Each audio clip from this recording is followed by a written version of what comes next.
We stated at the beginning of this lesson that its aim was that you learn to fly the aircraft straight and level, and in balance. We'll look now at the concept of balance. You'll not be able to hold a heading with wings level unless your aircraft is in balance. That is, unless the ball of the turn coordinator is in the middle. Balanced straight and level flight is depicted on your screen. The aircraft is heading towards the power station with its wings level and the ball in the middle.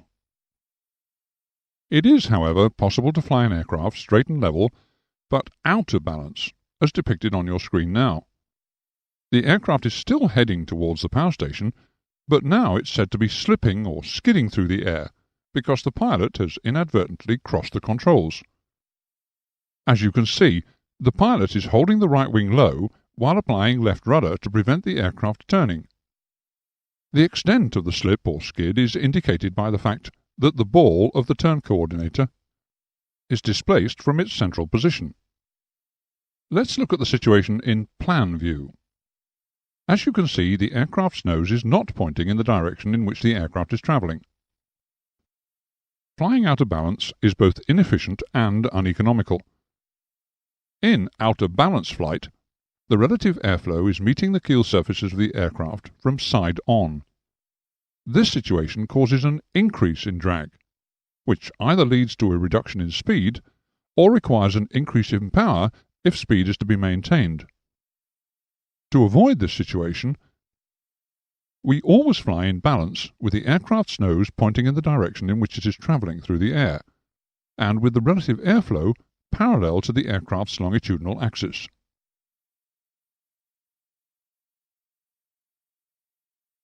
Grossly imbalanced flight, such as that depicted here, can easily be detected because it can be sensed by the pilot, as well as causing the ball of the turn coordinator to be clearly displaced from the centre. Gross imbalance very rarely arises in normal flight configurations, but your instructor may well demonstrate it to you. If, however, the aircraft is only slightly out of balance, the imbalance is not so easy to detect. Slight imbalance may arise, as shown here, if the pilot is attempting to keep his wings level by reference to a false horizon, such as that formed by cloud tops. With the aircraft's wings parallel to the cloud tops, the pilot is keeping on course towards the towers by flying with cross controls. That is, he has the ailerons displaced slightly so as to induce a roll, but is preventing a turn by applying left rudder. As a result, the aircraft continues flying straight towards the power station, but with right wing low and left yaw. The aircraft is thus out of balance. The imbalance is shown by the displacement of the ball to the right. To avoid flying out of balance, the pilot should, therefore, refer frequently to the ball of the turn coordinator. In the situation depicted on screen, we'll assume that the pilot discovers his mistake. He can see that he's tracking towards the visual reference point, but notices that the ball is out to the right. Realizing his error, he corrects the imbalance by centering the ball, with the application of right rudder. The aircraft will now be turning slightly, so the pilot stops the turn by rolling the wings level with reference to the real horizon. You can see that the aircraft is still holding a straight course towards the chosen ground feature, with wings level, but is now in balanced flight.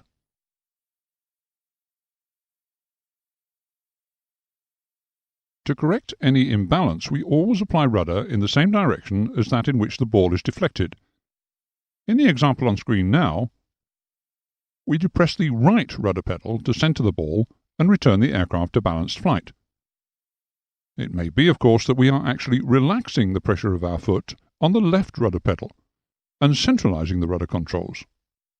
Whichever is the case, the rudder input is to the right.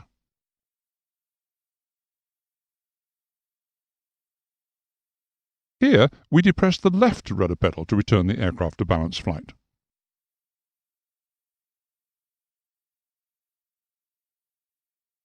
As we pointed out at the beginning of this briefing, the ability to fly your aircraft straight and level and in balance is a fundamental piloting skill.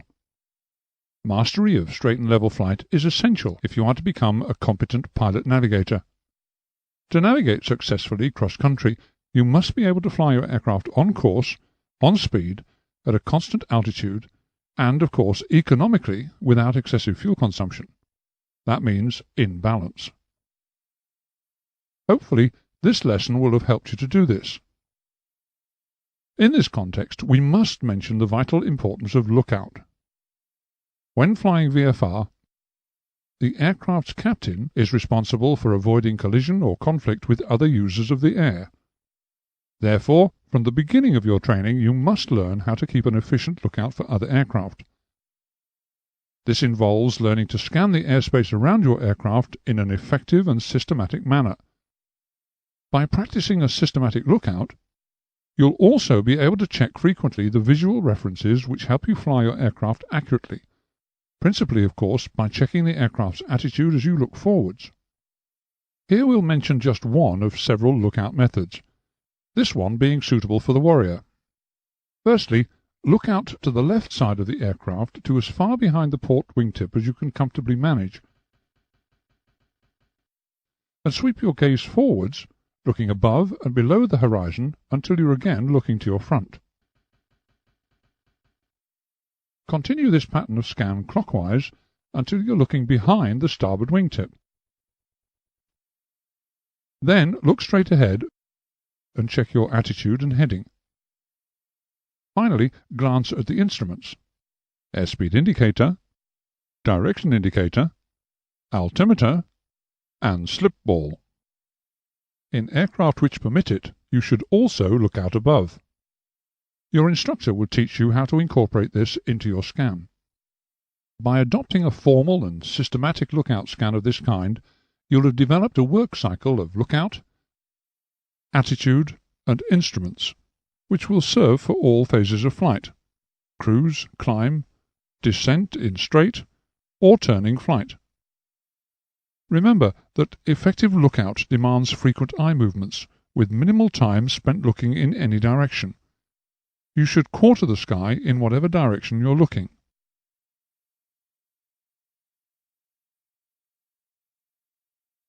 Before concluding this briefing, we must mention one last configuration for straight and level flight, that of the slow, safe cruise, sometimes called the bad weather configuration. In the Warrior, this configuration is obtained by selecting 25 degrees of flap and flying at an airspeed of 75 knots. The slow, safe cruise configuration permits the pilot to fly straight and level more slowly than for the normal cruise, and because of the lower nose attitude, gives the pilot improved visibility. These flight characteristics may prove useful if the pilot is unsure of his position, preparing for a cautionary field landing, especially if the visibility is poor, or flying a bad weather circuit. In the Warrior, to adopt the slow, safe cruise configuration from normal straight and level flight at 100 knots, reduce power while maintaining attitude for level flight, and confirm speed is below VFE. Lower 25 degrees of flap, and again adjust attitude to maintain level flight. As speed approaches 75 knots, adjust power to maintain level flight at that speed. Then trim. To conclude this briefing on straight and level flight, we list here the main teaching points that you'll cover in the air exercise. You will, of course, receive a thorough pre-flight briefing before you fly, during which your instructor will fully explain what you will be doing during each activity.